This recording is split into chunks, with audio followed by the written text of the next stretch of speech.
Hi dears, welcome back to my YouTube channel Akhila Gina Maistry.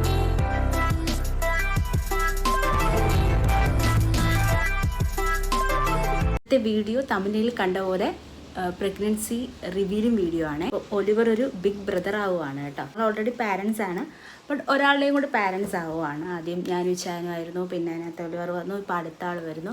നമ്മുടെ family കുറച്ചും കൂടി grow up ആവുന്ന അങ്ങനെ ഒരു വലിയൊരു സന്തോഷമാണ് കേട്ടോ ഇപ്പോൾ നമുക്കുള്ളത്. അപ്പോൾ മെയിനായിട്ട് ഞാനൊരു വീഡിയോ ചെയ്യുന്നതിൻ്റെ കാര്യം എന്ന് വെച്ചാൽ എൻ്റെ പ്രഗ്നൻസി റിവീലിങ്ങിനോടൊപ്പം തന്നെ ഇത് എങ്ങനത്തെ ടൈപ്പ് പ്രഗ്നൻസിയാണ് വെച്ചാൽ പ്ലാൻഡ് പ്രഗ്നൻസി. അപ്പോൾ അതിൻ്റെ ഇടയിലുള്ള കുറച്ച് കാര്യങ്ങളൊക്കെ നിങ്ങളായിട്ടൊക്കെ ഷെയർ ചെയ്യാം എന്ന് വിചാരിച്ചു. ആർക്കെങ്കിലും എന്തെങ്കിലുമൊക്കെ ഹെൽപ്പൊക്കെ ആവുകയാണെങ്കിൽ അല്ലേ, അങ്ങനെയൊക്കെ വെച്ചിട്ടാണ് കേട്ടോ. പിന്നെ കുറേ നാൾക്ക് ശേഷമാണ് ഞാനിപ്പോൾ ഇങ്ങനെ ഒരു വീഡിയോ എടുക്കുന്നത്. ഫസ്റ്റ് ഞാനൊരു വീഡിയോ എടുക്കുന്നത് എനിക്ക് തോന്നുന്നു നേഴ്സിംഗ് റിലേറ്റഡ് ടു വീഡിയോ തന്നെയാണെന്ന് തോന്നുന്നു. പിന്നെ അതിനുശേഷം ഞാൻ ഇങ്ങനെ ഇരുന്നിട്ടൊരു വീഡിയോ ഞാൻ ഇതുവരെ എടുത്തിട്ടില്ല കേട്ടോ. പ്രഗ്നൻസി റിവീലിംഗ് എന്നൊക്കെ പറയുമ്പോൾ എല്ലാവരും യൂഷ്വലി 1 to 3 മന്തിനുള്ളിൽ തന്നെ ആക്കും. പക്ഷേ എനിക്കിപ്പോൾ പ്രസൻ്റ്ലി 6 മന്തായിട്ടിരിക്കുവാണ്. ഫെബ്രുവരിയിലായിരുന്നു എൻ്റെ LMP വരുന്നത്. അപ്പോൾ എൻ്റെ ഡ്യൂ ഡേറ്റ് വരുന്നത് ഒക്ടോബറിലാണ് കേട്ടോ. അപ്പം ഇനി വെറും ഒരു 3 മന്ത് മാത്രമേ എൻ്റെ മുമ്പിലേക്കുള്ളൂ. പക്ഷേ ഇപ്പോഴെങ്കിലും ഞാനിത് റിവീൽ ചെയ്തില്ലെങ്കിൽ ഇത് ഡെലിവറി ആയി കഴിഞ്ഞിട്ട് പിന്നെ പ്രഗ്നൻസിയുടെ കാര്യമൊന്നും പറഞ്ഞിട്ട് ഒരു കാര്യമില്ലല്ലോ.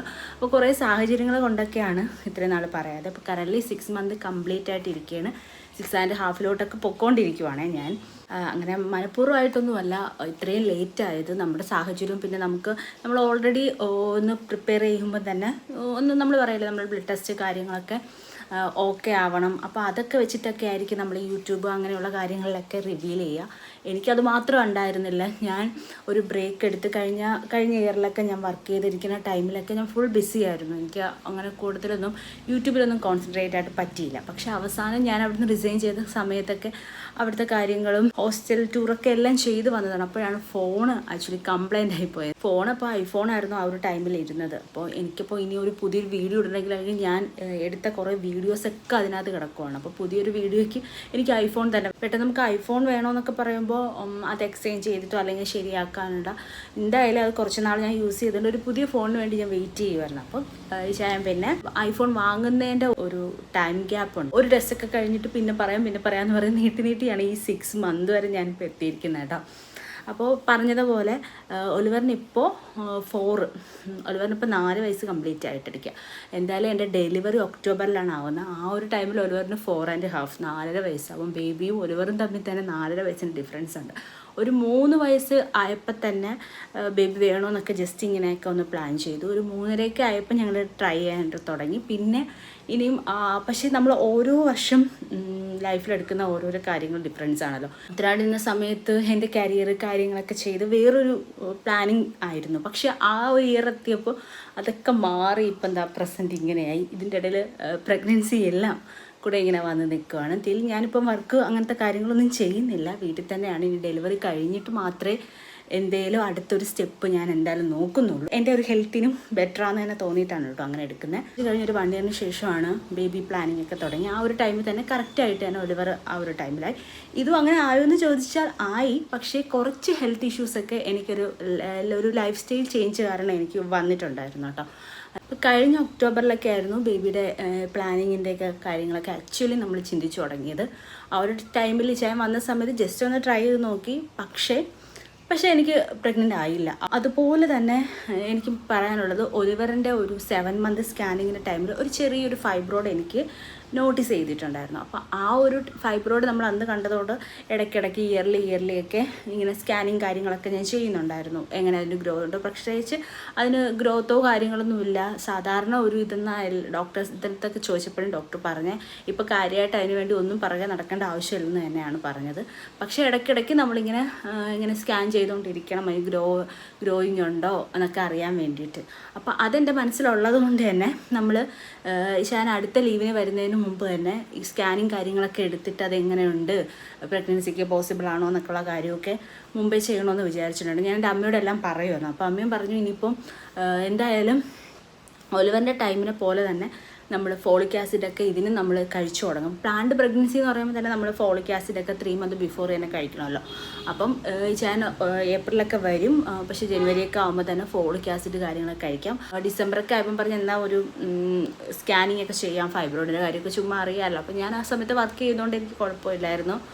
ഹോസ്പിറ്റലിൽ തന്നെ പെട്ടെന്ന് പോയി സ്കാൻ ചെയ്യാനൊക്കെ പറ്റും. അങ്ങനെ ഞാൻ പോയി ഒരു സ്കാനിങ് ചെയ്തു.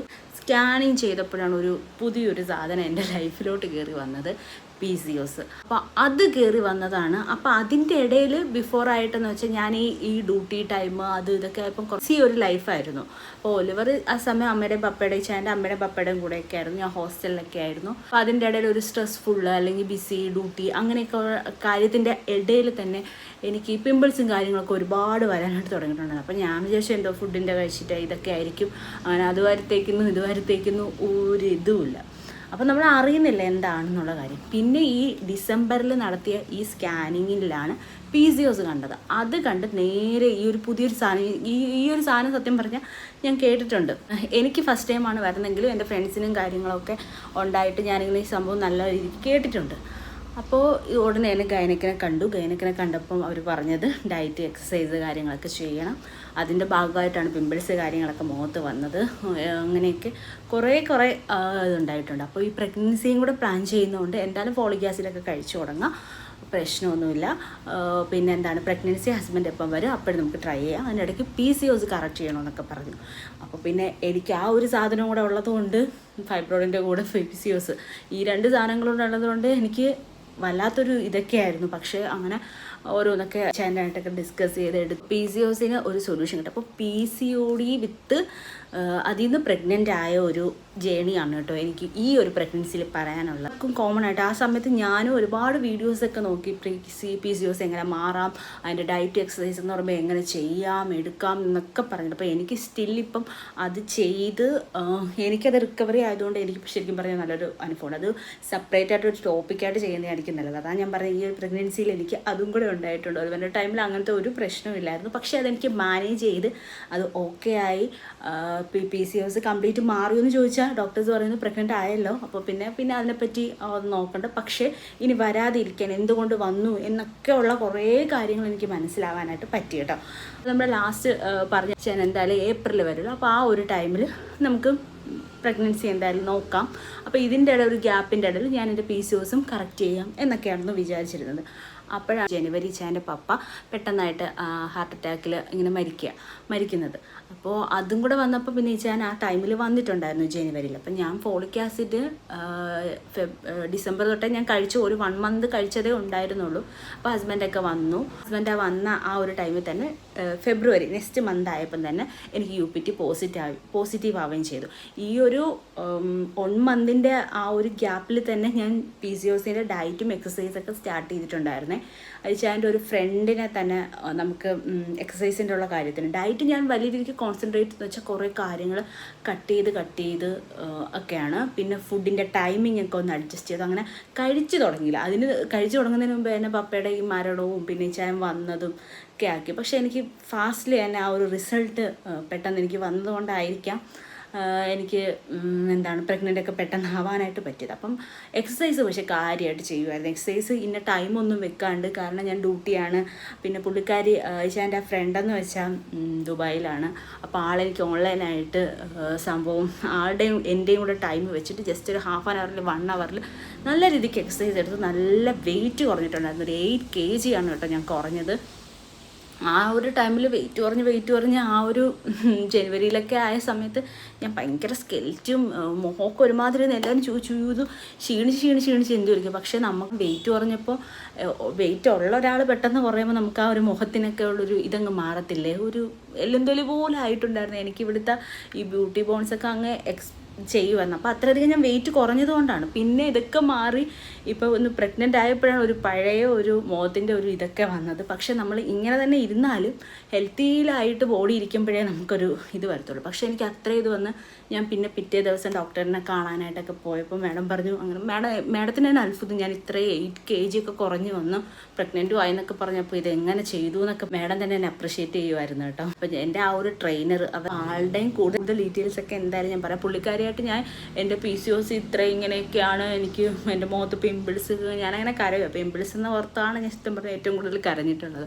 ഇവിടെ പറഞ്ഞാൽ ഇതൊന്നും ഒന്നുമില്ല ഭയങ്കര അധികം നമുക്ക് ബാക്ക് സപ്പോർട്ടും ആയിരുന്നു കേട്ടോ. അവർക്ക് PCOS ഒക്കെ ഭയങ്കര സിമ്പിളായിരുന്നു. പക്ഷെ നമുക്കത് ആദ്യമായിട്ട് വരുന്നതുകൊണ്ട് അതിൻ്റേതായിട്ടുള്ള ഇതുണ്ട്. പക്ഷേ എനിക്ക് നല്ല റിക്കവറി ഉണ്ടായിരുന്നു. നിങ്ങൾക്ക് ഞാൻ സജസ്റ്റ് ചെയ്യുകയാണ്. അപ്പോൾ ഈ യൂട്യൂബിൽ സെലിബ്രിറ്റികളൊക്കെ ഓരോ ഫിസിക്കൽ ട്രെയിനറിനെയൊക്കെ ഭയങ്കര അധികം റേറ്റ് കാര്യങ്ങളൊക്കെ ആയിട്ട് പറയുന്നതിനെക്കാട്ടി വളരെ സിമ്പിളായിട്ട് നാച്ചുറൽ നമ്മൾ സാധാരണ ആൾക്കാരുടെ ഇടയിൽ നമുക്ക് ട്രെയിൻ ചെയ്ത് ഇങ്ങനെ ഫോൺ വഴി തന്നെ എന്തായാലും പറ്റും. പുള്ളിക്കാരി ദുബായിലായതുകൊണ്ട് തന്നെ നമുക്ക് നാട്ടിൽ ഇരുന്ന് ആക്കാം. കൂടുതൽ ഡീറ്റെയിൽസും കാര്യങ്ങളൊക്കെ വേണമെങ്കിൽ ഞാൻ പറയാം. എന്തായാലും PCOS റിലേറ്റഡ് ടു പ്രഗ്നൻസി അങ്ങനത്തെ കാര്യം വെച്ച് സെപ്പറേറ്റ് ഒരു ടോപ്പിക് ഇടണം. ഇത് എൻ്റെ പ്രഗ്നൻസിയുടെ ഇതെൻ്റെ ശരിക്കും പറഞ്ഞാൽ പ്രഗ്നൻസി റിവീലിംഗ് വീഡിയോ ആണ്. ഞാൻ എൻ്റെ ഒരു ബാക്ക് സ്റ്റോറി ഒന്ന് പറഞ്ഞതേ ഉള്ളൂ. ഇത്രയും ഒരു ഇതൊക്കെ കഴിഞ്ഞിട്ടാണ് വന്നതെന്ന്. പക്ഷേ വലിയ കഷ്ടപ്പാടൊന്നും ഇല്ലായിരുന്നു.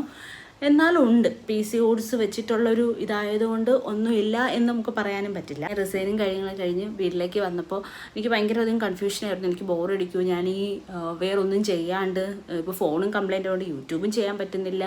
പക്ഷേ എനിക്ക് അങ്ങനെയുള്ളൊരു പ്രശ്നമൊന്നും വന്നില്ല കേട്ടോ. ഈ ഒരു ഇത്ര സമയം വരെ എനിക്ക് പെട്ടെന്ന് മാസങ്ങൾ പോയതായിട്ട് എനിക്ക് തോന്നിയിട്ടുള്ളൂ. അപ്പോൾ 6 മാസമായിട്ട് ഇരിക്കുകയാണല്ലോ. ഇനിയൊരു 3 മന്തോടെ കഴിഞ്ഞ ഒരു ബേബി നമ്മുടെ അടുത്തേക്ക് വരുവാണ്. ഞങ്ങളെല്ലാവരും ഭയങ്കര അധികം എക്സൈറ്റ്മെൻ്റ് ആണ്. പിന്നെ അതുപോലെ പറയേണ്ട കാര്യം എന്ന് വെച്ചാൽ പപ്പ ജനുവരി മരിക്കുന്നു, ഞാൻ ഫെബ്രുവരി UPT പോസിറ്റീവ് ആകുന്നു. അപ്പോൾ ഒരാൾക്ക് പകരം മറ്റൊരാൾ ആയിട്ടാണ് ശരിക്കും പറഞ്ഞാൽ ഈ ബേബിയുടെ ഒരു കമ്മിങ് അപ്പ്. കഴിക്കുന്ന ടൈമിൽ എന്തായാലും ഞാൻ പ്രഗ്നൻ്റ് ആണെന്നുള്ള കാര്യമൊന്നും പപ്പയ്ക്ക് അറിയത്തില്ല. അപ്പോൾ ഇൻ കേസ് അറിയാമെങ്കിൽ നമുക്ക് ഭയങ്കര വിഷമമായാണ്. എന്തായാലും ബേബി കാണാൻ പറ്റിയില്ലല്ലോ. എന്തായാലും പപ്പ അറിഞ്ഞിരുന്നെങ്കിൽ ഭയങ്കരധികം സന്തോഷമായിരുന്നു കേട്ടോ. ഒരാളും കൂടെ വേണം, ഇവരുടെ കൂടെ ഒരാളും കൂടെ വേണം എന്ന് സത്യം പറഞ്ഞാൽ ഭയങ്കര അധികം ഇഷ്ടമുള്ളൊരു കാര്യമായിരുന്നു. എന്തായാലും പപ്പ പോയത് ശരിക്കും പറഞ്ഞാൽ നമുക്ക് നമ്മുടെ ഫാമിലിയിലാവട്ടെ എല്ലാവർക്കും ഭയങ്കര അധികം ഒരു വല്ലാത്തൊരു ലോസാണ്. അപ്പോൾ ആ ഒരു ലോസ് കവർ ചെയ്യാനാണ് കേട്ടോ ശരിക്കും പറഞ്ഞാൽ ഈ ഒരു ബേബി വരുന്നത്. അതിന് നമുക്ക് പ്രിപ്പയർ ആവാനൊരു ടൈമാണ് എൻ്റെ ഈ ഒരു 9 മന്ത് എന്നാണ് കേട്ടോ ഞാൻ വിശ്വസിക്കുന്നത്. അതാണ് നമ്മുടെ ലൈഫ്. അതിൽ നമുക്ക് ലോസ് ഉണ്ടാവും, ഓരോരുത്തർ കടന്നു വരും, എല്ലാം കൂടെ അഡ്ജസ്റ്റ് ചെയ്ത്. എന്നാലും ഇപ്പോഴും ഈ ചാനൊക്കെ ഭയങ്കര അധികം വിഷമത്തിലൊക്കെയാണ്. ഒരു സൈഡിൽ ബേബിയുടെയൊക്കെ രീതിയിലുള്ള സന്തോഷങ്ങളും കാര്യങ്ങളൊക്കെ ഉണ്ട്. അപ്പോൾ അങ്ങനെയൊക്കെയാണ് ഇപ്പോൾ ലൈഫ് മുന്നോട്ട് കൊണ്ടുപോകുന്നത്. PCOS മാറിയിട്ട് ഈ പ്രഗ്നൻസി ഇങ്ങനെ ആയപ്പോൾ കുറേ ആൾക്കാർ, എൻ്റെ ഫ്രണ്ട്സ് ആയിരുന്നാലും കുറേ ആൾക്കാരൊക്കെ ചോദിച്ചിട്ടുണ്ടായിരുന്നു ഇതെങ്ങനെ ആയി എന്നൊക്കെ. അപ്പോൾ എല്ലാവർക്കും കൂടെ വേണ്ടിയിട്ടാണ് കേട്ടോ ഈ ഒരു വീഡിയോ ഷെയർ ചെയ്യാം. പിന്നെ PCODയുടെ കൂടുതൽ കാര്യങ്ങളും പിന്നെ എൻ്റെ ഫ്രണ്ടിൻ്റെ കാര്യങ്ങളും ഡീറ്റെയിൽസും ഒക്കെ പറഞ്ഞിട്ട് സെപ്പറേറ്റ് ഒരു വീഡിയോ എന്തായാലും ഞാൻ ഇടുന്നുണ്ട്. എന്തുകൊണ്ട് വന്നു എന്നുള്ള റീസൺ എനിക്ക് മനസ്സിലാകാൻ പറ്റി. പിന്നെ ഞാൻ അതിനകത്ത് എനിക്ക് വന്നതിന് ശേഷം ഞാൻ ചെയ്ത ഡയറ്റ്, ഫുഡൊക്കെ എങ്ങനെ കൺട്രോൾ ചെയ്തു, ഇനി എങ്ങനെ വരാതിരിക്കാം, പിന്നെ എക്സസൈസ് കാര്യങ്ങൾ, അപ്പോൾ അതിൻ്റെ റീസൺ, കോസ്, സൊല്യൂഷൻസ് എല്ലാം എനിക്ക് സത്യം പറഞ്ഞാൽ ഇതിൽ നിന്ന് മനസ്സിലാവാൻ പറ്റി. ആ ഒരു ടൈമിൽ ഹോസ്റ്റലൊക്കെ ആയിരുന്നു. അപ്പോൾ അവിടുത്തെ ഫുഡും കൂടെ വെച്ചിട്ട് ഞാൻ എങ്ങനെ മാനേജ് ചെയ്ത് എടുത്തിട്ടാണ് ഈ PCOS. എന്തായാലും വെയിറ്റ് കുറയ്ക്കണമല്ലോ, വെയിറ്റ് കുറയ്ക്കാൻ നമ്മൾ തന്നെ ചെയ്തേ പറ്റത്തുള്ളൂ, നമ്മൾ ഒറ്റയ്ക്കുമാണ്. അത്രയും കാര്യങ്ങൾ എനിക്കതിൽ നിന്ന് മനസ്സിലാക്കാൻ പറ്റി. എന്തായാലും ഈ പ്രഗ്നൻസി കഴിഞ്ഞിട്ട് ഇത് വരാതെ ഞാൻ എന്തായാലും മാക്സിമം ഞാൻ നോക്കും. എനിക്കത് നോക്കിയേ പറ്റത്തുള്ളൂ. പ്രഗ്നൻ്റ് ആയ ശേഷം ഞാൻ ഒരു സ്കാനിങ്ങും കഴിഞ്ഞ് ഡോക്ടേഴ്സിൻ്റെ അടുത്ത് ചോദിക്കും PCOS എങ്ങനെയാണ് പറഞ്ഞാൽ. അപ്പോൾ അവരതിന് കറക്റ്റായിട്ട് പറയുന്നുണ്ടായല്ലോ, പിന്നെ ഇനി PCOSൻ്റെ കാര്യമൊന്നും നോക്കണ്ട, നമുക്ക് ഇപ്പോഴത്തെ പ്രഗ്നൻസി കണ്ടിന്യൂ ചെയ്യാം, അതൊക്കെയാണ് അവർ പറയുന്നത്. പിന്നെ ആ ഒരു ടൈമിൽ ഞാൻ ചെയ്ത ഡയറ്റ്, എക്സസൈസൊക്കെ എല്ലാം അവിടെ വെച്ച് സ്റ്റോപ്പ് ചെയ്യുമായിരുന്നു. അപ്പോൾ എല്ലാ ഫുഡും എല്ലാ കാര്യങ്ങളും എല്ലാം പഴയ പോലെ ചെയ്യുന്നു. വേറൊരു തരത്തിലുള്ള ഇഷ്യൂസും കാര്യങ്ങളും ഒന്നും തന്നെ ഇല്ല. ഫുൾ കോൺസെൻട്രേറ്റ് പ്രഗ്നൻസി തന്നെയായിട്ടായിരിക്കുന്നത്. ഒലിവൻ്റെ സമയത്തുള്ള ആ പ്രഗ്നൻസി കാര്യങ്ങൾ, പ്രഗ്നൻസിയുടെ സ്റ്റോറീസ് അല്ലെങ്കിൽ ബർത്ത് അത് ഇത്, പക്ഷെ കുറേ കാര്യങ്ങളൊക്കെ ഞാൻ ചെയ്തിട്ടുണ്ട്. ആ ഒരു ടൈമിൽ എൻ്റെ യൂട്യൂബും കാര്യങ്ങളൊന്നും ഇല്ലാത്തതുകൊണ്ട് എനിക്ക് അപ്പോഴപ്പോഴും ഒന്നും ഷെയർ ചെയ്യാനായിട്ട് പറ്റിയില്ല. പക്ഷേ ഇത് എനിക്ക് എന്തായാലും കുഴപ്പമില്ല, നമുക്കിപ്പോൾ ചാനലൊക്കെ ഉണ്ടല്ലോ, അതുകൊണ്ട് എനിക്ക് പ്രഗ്നൻസിയുടെ ആ ഒരു റിവീലിംഗ് തൊട്ടിട്ടുള്ള കാര്യങ്ങൾ തന്നെ എനിക്ക് പോസ്റ്റ് ചെയ്യാൻ വളരെയധികം ഈസി ആയിട്ടുണ്ട്. ഈ പ്രഗ്നൻസിയായിട്ട് റിലേറ്റ് ചെയ്ത് കുറച്ച് വീഡിയോസും കാര്യങ്ങളൊക്കെ എടുത്തിട്ടുണ്ട്. ഷോർട്സിലൊക്കെ ആയിട്ടാലും ഇടാനായാലും റിവീൽ ചെയ്യാതെ എനിക്ക് അതൊന്നും എടുത്ത് അപ്ലോഡ് ചെയ്യാനായിട്ട് പറ്റില്ല. അതുകൊണ്ട് ഇനി ഇപ്പോഴും താമസിക്കാൻ പറ്റത്തില്ലല്ലോ. അതോടൊക്കെയാണ് കേട്ടോ പെട്ടെന്ന് തന്നെ ഇപ്പം തന്നെ ഞാൻ വീഡിയോനെ എടുക്കുന്നത്. ഒന്നും നമ്മൾ മനഃപൂർവ്വം അല്ല, ഈ പറഞ്ഞ പോലെ ഫോണിൻ്റെ കംപ്ലൈൻറ്റ് അത് ഇത് എല്ലാം കൊണ്ട് സാഹചര്യങ്ങളൊക്കെ ഒത്തു വരാൻ വേണ്ടിയിട്ടായിരുന്നു കേട്ടോ ഇത്രയും ഒരു ഗ്യാപ്പ് എടുത്തത്. ശരിക്കും ഞാനിപ്പോൾ ഈ തേർഡ് ട്രൈമസ്റ്ററിലോട്ട് പോവുകയാണ്, ലാസ്റ്റ് ട്രൈമസ്റ്റർ. എന്തൊക്കെ പറഞ്ഞെന്ന് എനിക്ക് തന്നെ അറിയില്ല, ഇനി എഡിറ്റ് ചെയ്യണ സമയത്തേ അറിയത്തുള്ളൂ ഞാൻ പറഞ്ഞ കാര്യങ്ങളൊക്കെ. കയ്യിൽ ഒരു 3 മന്തേ ഉള്ളൂ, അതിൻ്റെ ഇടയിൽ ഒരുപാട് ചെയ്യണം. എന്തായാലും ഈ ഒരു ബേബിയുടെയും ഡെലിവറി സ്റ്റോറിയും കാര്യങ്ങളും ഹോസ്പിറ്റൽ ബാഗ് ഞാൻ ഒലിവറിനും ചെയ്തിട്ടുണ്ടായിരുന്നു. എന്തായാലും ഒന്നും കൂടെ നമുക്കത് തന്നെ റീക്രിയേറ്റ് ചെയ്യണം. അപ്പോൾ അതിൻ്റെ ഐറ്റംസും കാര്യങ്ങളും എല്ലാം ഇവിടെ നമ്മളിങ്ങനെ സ്റ്റോക്കാക്കി വെച്ചിട്ടുണ്ട്, അതൊക്കെ എടുത്ത് എല്ലാം അറേഞ്ച് ചെയ്ത് വെക്കണം. അങ്ങനെ ടോട്ടലി ഒരു ബിസിയിലായിട്ടാണ് ഞാൻ ഇരിക്കുന്നത്. അപ്പോൾ പറ്റുന്നതൊക്കെ നിങ്ങളായിട്ടൊക്കെ ഞാൻ ഷെയർ ചെയ്യും. അപ്പോൾ ഇത്രയേ ഉള്ളൂ എൻ്റെ വീഡിയോ. എത്ര പേർക്ക് സർപ്രൈസ് ആയോ എന്നൊന്നും എനിക്കറിയില്ല, കാരണം അത്രയും നമ്മൾ വലിയ സെലിബ്രിറ്റി ഒന്നും അല്ല യൂട്യൂബിൽ, സാധാ പോലെ വീഡിയോസൊക്കെ ഇടുന്നതേ ഉള്ളൂ. പെട്ടെന്ന് എനിക്ക് വന്നിട്ട് റിവീലിങ് ചെയ്യണമെന്ന് വെച്ചാൽ മറ്റൊരു സാഹചര്യം എന്ന് വെച്ചാൽ നമ്മൾ അത്രയും ഒരു എക്സ്പോസ് ആയിട്ടുള്ള വ്യക്തിയൊന്നും അല്ല, നമ്മളൊക്കെ സാധാരണ ആൾക്കാരാണ്. അപ്പോൾ കുറച്ച് പേർക്ക് അറിയാം, കുറച്ച് പേർക്ക് അറിയാത്തില്ല. പിന്നെ എൻ്റെ കുറേ ഫ്രണ്ട്സും കാര്യങ്ങളൊക്കെ ആയിട്ട് നമ്മൾ വാട്സപ്പിലൂടെ ചാറ്റും കാര്യങ്ങളൊക്കെ പറഞ്ഞിട്ടൊക്കെയാണ്. ഞാൻ അങ്ങനെ ഒഫീഷ്യലായിട്ട് ഈ ഒരു പ്രഗ്നൻസി അനൗൺസ് ചെയ്തിട്ടില്ല. എന്തെങ്കിലും ഫ്രണ്ട്സൊക്കെ ആയിട്ട് ചാറ്റ് കാര്യങ്ങളൊക്കെ ഉള്ളിടത്ത് അവരോടൊക്കെ പറഞ്ഞപ്പോൾ അവർക്കൊക്കെ എക്സൈറ്റ്മെൻ്റ് ആയിരുന്നു. പക്ഷെ അറിയാത്തയും കുറേ പേരുണ്ട്. എന്തായാലും ഈ ഒരു വീഡിയോ ഇടുമ്പോൾ കുറച്ച് പേരൊക്കെ അറിയണമല്ലോ, 6 മന്തായി, ഇനി അറിയാതിരിക്കാൻ പറ്റത്തുമില്ല. ഇത്രയേ ഉള്ളൂ കേട്ടോ എൻ്റെ ഈ ഒരു വീഡിയോ. PCODസിനെ പറ്റി എന്തായാലും ആർക്കെങ്കിലും എന്തെങ്കിലുമൊക്കെ ചോദിക്കാനൊക്കെ ഉണ്ടായിരിക്കും, സോ ചോദിക്കുക. അതിനനുസരിച്ച് കൺവീനിയൻ്റ് ആയിട്ട് ഓരോരുത്തർ ചോദിക്കുന്നതിനനുസരിച്ച് ഇൻ കേസ് ഫാസ്റ്റിൽ അവർക്കൊക്കെ അറിയാനുണ്ടെങ്കിൽ ഞാൻ ഉടനെ തന്നെ ആ PCOD റിലേറ്റഡ് ടു പ്രഗ്നൻസിയുടെ ആ ഒരു വീഡിയോ എന്തായാലും ഞാൻ പെട്ടെന്ന് ഇടും. ഇല്ലെങ്കിൽ കുറച്ച് ഡിലേ ആയിട്ടൊക്കെ ഞാൻ ഇടത്തുള്ളൂ കേട്ടോ, കാരണം പെട്ടെന്ന് ആൾക്കാരുടെ എത്തണമെങ്കിൽ ഓരോരുത്തരുടെ റെസ്പോൺസ് അനുസരിച്ചിട്ട് നമുക്ക് വീഡിയോ എടുക്കാനായിട്ട് പറ്റത്തുള്ളൂ. പുതിയ വിശേഷമായിട്ടൊക്കെ വരുന്നവരേക്കും ബൈ ബൈ ഫ്രം മംഗലാജീന മൈ സ്റ്റേ.